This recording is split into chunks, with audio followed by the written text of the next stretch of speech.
ఇక్కడ మాకు ఓట్లు వేశారు, ఇక్కడ ఓట్లు వేయలేదు అనే ఎక్కడే భావన లేకుండా, రైతులకు సంబంధించిన సబ్స్టేషన్లు కావచ్చు, 24 అవర్స్ ఫీడర్లు కాదు, ఇప్పుడు జరుగుతున్న పనులన్నీ అప్పుడు మనం తీసుకొని వచ్చిన పనులే. పాత లైన్లన్నీ తీసుకొని వచ్చి ప్రతి పనిలోనూ కూడా మీరందరితో సహాయ సహకారాలతో కేతిరెడ్డి చేసిన పనులే తప్ప ఎక్కడే కానీ ఇంకొక పార్టీ చేసిన దాఖలాలు ఎక్కడ లేవు. ఇవన్నీ మనం అందరం కూడా ఎంతో గర్వంగా చెప్పుకోవాల్సిన అవసరం ఉంది, ఆవశ్యకత ఉంది. పార్టీ మనకి ఎలా చేసినాడు, ఏ పార్టీ ఏమి అందరికీ జోలలో లచ్చలచ్చల జోలో పెట్టదు. మనం జనం దగ్గరికి వెళ్ళినప్పుడు మన తల ఎత్తుకొని నిలబడే విధంగా చేస్తే చాలు, అది మనకు పార్టీ చేసినది, ఆ కార్యకర్తలకు చేసినది, అంతకంటే వేరేది ఏం దొరకదు. ఈరోజు నిన్న చూస్తున్నాం అమరావతి, ఇంతకుముందు కరుణాకర్ అన్న చెప్పినట్టుగా అమరావతిని వచ్చారు కదా, లోకేష్ ఏమో స్లో మోషన్తో ఇట్లా వస్తాడు, అమరావతికి అభయం కుశలం అని చెప్పేసి. అదే ప్రత్యేక హోదా గురించి ఎందుకు చేయలేకపోయినావు? వెనుకబడి ప్రాంతమైనటువంటి రాయలసీమకు ఉత్తరాంధ్రకు సంబంధించిన నిధులు రాలేదే, దాని గురించి ఎందుకు మాట్లాడలేకపోయినావు? దాని గురించి ఎందుకు లోకేష్ పోయి మోడీని కలిసి అడగలేకపోయినాడు? చంద్రబాబు నాయుడు గారు ఎందుకు అడగలేకపోయినాడు? వెంకయ్య నాయుడు ఎందుకు పోయి అడగలేకపోయినాడు? పవన్ కళ్యాణ్ పాచిపోయిన లడ్డు అన్న పవన్ కళ్యాణ్ అడిగిపోయినాడు.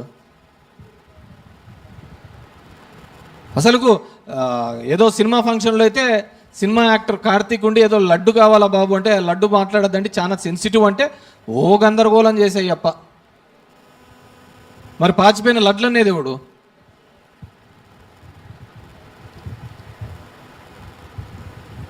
ఎంతటి నీచానికైనా ఈ కూటమి పోయే ప్రమాదం ఉంది. వైఎస్ఆర్ కాంగ్రెస్ పార్టీ కార్యకర్తలు, నాయకులు అప్రమత్తం లేకపోతే ఎంతటికైనా దిగజారే పరిస్థితి ఉంది. దేవుళ్ళ పేరు మీద, కులాల మీద, మతాల మీద చిచ్చు పెట్టే ప్రమాదం ఉంది. ఏం మనకంటే పెద్దగా పూజిస్తారా? మనకంటే దేవుని పెద్దగా కొలుస్తారా? మేము దేవుళ్ళని నమ్మితే నువ్వు అమ్ముతావు అంతే. మేము ఊరు బాగుండాలి, అందరం బాగుండాలని దేవుని ప్రార్థిస్తే మాకు ఓట్లు ఎట్లా రావాలి అని దానిని ఏ విధంగా చీల్చాలని చెప్పేసి. రాముడు, కృష్ణుడు, వెంకటేశ్వర స్వామి ఇట్లా ఎంతమంది దేవతలు ఉన్నారు, ఎంత ఇంపార్టెంటో మా ఊర్లో ఉన్న మారెమ్మ అంతే ఇంపార్టెంటే, మా ఊర్లో ఉన్న చౌడమ్మ అంతే ఇంపార్టెంట్, మా ఊర్లో ఉన్న గంగమ్మ అంతే ఇంపార్టెంట్, మా ఊర్లో ఉన్న పెద్దమ్మ కూడా అంతేగా కొలుస్తాం మేము. మా ఊరికి ఏ కష్టం వచ్చినా ఆ గంగమ్మ దగ్గర పోయి ఏదైనా చేస్తేనే మా ఊరి కష్టం తీరుతుందని నమ్ముతాం. ఇది భారతదేశంలో ఉన్న సంస్కృతిలో, భారతదేశంలో ఉన్న కల్చర్లో ఇది ఒక భాగం. దాన్ని కూడా నువ్వు రాజకీయాలకు వాడుకుంటా అంటే మీరొక్కరే దేశభక్తులు, మేమంతా దేశద్రోహులు అన్నట్టుగా దేశాన్ని అమ్మకాలు పెట్టినారు వాళ్ళు. మీరు కూటమి ప్రభుత్వం దేశాన్ని అమ్మకాన్ని పెట్టినారు. ఏంది అమరావతి అమరావతి అమరావతి అంటారు. హైదరాబాద్లో ఐఎంజీ స్కామ్లో ఢిల్లీ రావు ప్రభుత్వం అయిపోయిన తర్వాత ఢిల్లీ రావు అనే వ్యక్తికి ఈయన రాసిచ్చినాడు చంద్రబాబు నాయుడు. ఢిల్లీ రావా ఢిల్లీ రావు 50,000తోనో 60,000తోనో రాసిచ్చినాడు 400 ఎకరాలు. ఈరోజు దాని విలువ ఎంతో తెలుసా? మన 22,000 కోట్ల రూపాయలు. ఈరోజు మరింత అతిపెద్ద స్కామ్ జరగబోతుంది అంటే అది అమరావతిలో జరిగిపోతుంది. రూపాయి ఇస్తే చాక్లెట్ బిల్లలు వస్తాయో లేవో తెలియదు, కానీ ఈడ 100 ఎకరాలు మాత్రం ఈయన ఇస్తా పోతున్నాడు. భవిష్యత్తు తరాల పిల్లలకి ఏం కావాలో తెలియదు. ఈరోజు రైతులు చూడుకోండి, మీరు గ్రామంలో ఇక్కడ ఉన్న వాళ్ళందరూ రైతులే. ఏ పంట గిట్టుబాటు ధర ఉంది? ఒక్క పంటకు గిట్టుబాటు ధర ఉందని చెప్పాము. నిన్నటి వరకు శనిక్కాయ ఏదో రేటు ఉందన్నారు, ఈరోజు చూస్తే శనిక్కాయ రేట్ లేదు. మాట్లాడాల్సిన అచ్చెన్నాయుడు అయితే జగన్మోహన్ రెడ్డి గన్ను తీసి కాల్చల్లా అంటాడు. నీకు ఆల్రెడీ కింద ఒకసారి కాల్చినట్టున్నారు.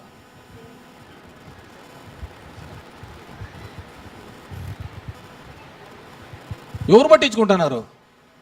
గ్రామాల్లో జరగాల్సిన ఉపాధి హామీ పనులు ఎక్కడికి పోతున్నాయి?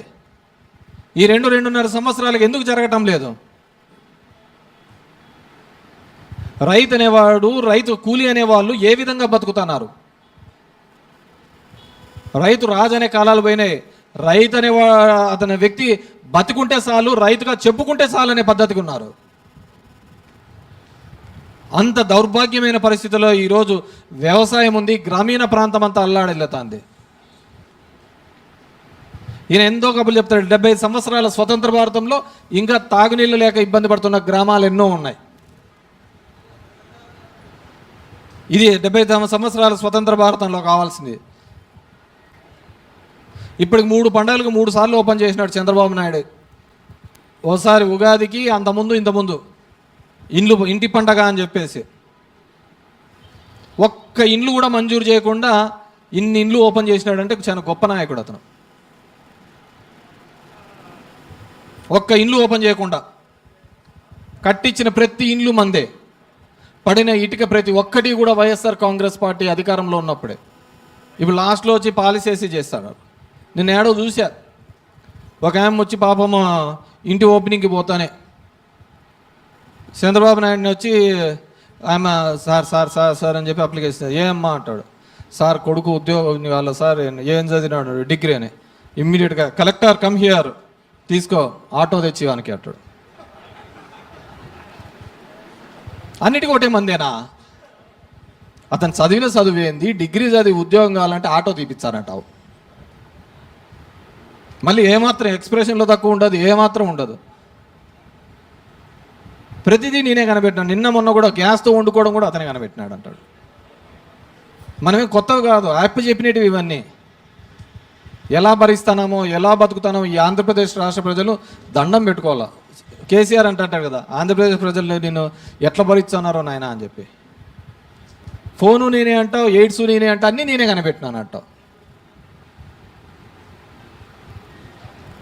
ఈరోజు గ్రామీణ ప్రాంతంలో ఎంత ఇబ్బంది పడుతున్నారు. జనం దగ్గర డబ్బులు లేవు, కొనుగోలు శక్తి లేదు. ఆ రోజు పేదవాడికి అండగా ఉండాలి అని చెప్పి జగన్మోహన్ రెడ్డి పథకాలు ఇస్తే, ఆ పథకాలు ఇచ్చిన వేరే దానిలో కదా, నీ పిల్లల చదువు కోసం ఇచ్చినాడు. మహిళా సంఘాలు తన కాళ్ళ మీద తన నిలబెట్టడం కోసం చేయూత ఇచ్చినాడు. చిన్న చిన్న అంగల్లో ఉన్న దానిలకు ఆసరా పథకం ద్వారా ఆదుకున్నాడు. ఒక క్యాలెండర్ రూపంలో ఇచ్చి నెల నెల ఇంత డబ్బులు పడుతుంటే అది ఒక నమ్మకంగా ఉండేది. వచ్చే నెల శ్రీలంక అని ఏడ్చిరి. ఈరోజు చూడుకోండి ఎలా ఉన్నారు వాళ్ళ పరిస్థితి.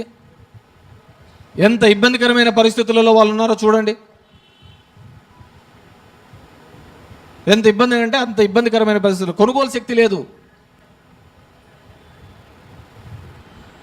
ఉగాదులు వస్తున్నాయి, సంక్రాంతులు వస్తున్నాయి, అన్నీ వస్తున్నాయి. బాబు చెప్పిన హామీలు మాత్రం కనపట్టానులే. పండగలు పోతానే ఉన్నాయి. ఏమంటే సూపర్ 6 సూపర్ హిట్. మనది మంచి ప్రభుత్వం. ఎవరు చెప్పాలా మంచి ప్రభుత్వం? జనాలు చెప్పాలా. మనకు మనం అనుకుంటా అంటే సరిపోతా అంటే అది మంచి ప్రభుత్వం అని చెప్పేసి. ఈరోజు వచ్చిన మీ అందరికీ కూడా చంద్రబాబు నాయుడు గారు చేస్తున్నటువంటి మోసాల గురించి వివరించాల్సిన అవసరం ఉంది, మాట్లాడాల్సిన అవసరం ఉంది, ఆవశ్యకత ఉంది. ఇప్పటికే గ్రామాన కూడా వార్డు కమిటీలన్నీ కూడా వేయడం జరిగింది, గ్రామ కమిటీలన్నీ వేయడం జరిగింది. వీటన్నిటిలో కూడా యాక్టివ్గా ఉండి జగన్మోహన్ రెడ్డి గారి ప్రభుత్వాన్ని ముందుకు తీసుకొని పోవడంలో మీరందరూ కూడా భాగస్వాములు కావాలని చెప్పేసి ఇక్కడ విచ్చేసిన మీ అందరికీ కూడా మరొక్కసారి పేరు పేరున విన్నవించుకుంటున్నాను.